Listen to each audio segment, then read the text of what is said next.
Good morning. Naranasan nyo na ba yung steamer iron nyo may tubig pero walang lumalabas na steam? Wala nga. Ibig sabihin barado to. Ito Philips pa to. Okay, napakadali lang tong remedyo mga kapatid. Pakita ko sa inyo.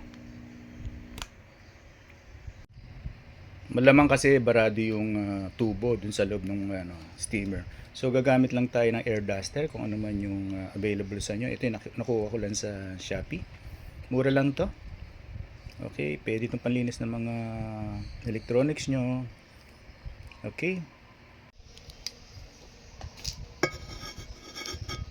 So nakikita nyo yung butas na yan. Diyan natin ipapasok tong air duster.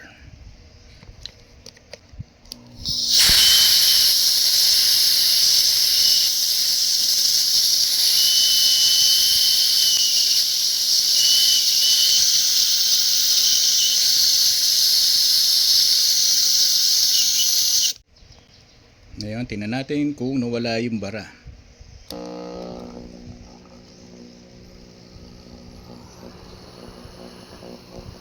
Ayun. Mayroon na siyang steam.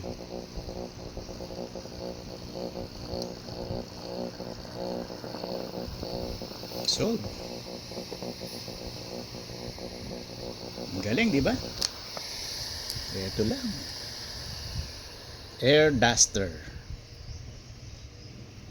Sana may natutunan tayo mga kapatid. Big Bro Jojo po ulit ito. Mabuhay. Ito nga pala yung NX100 natin. Instant communication, nationwide, very secure. DM nyo lang ako.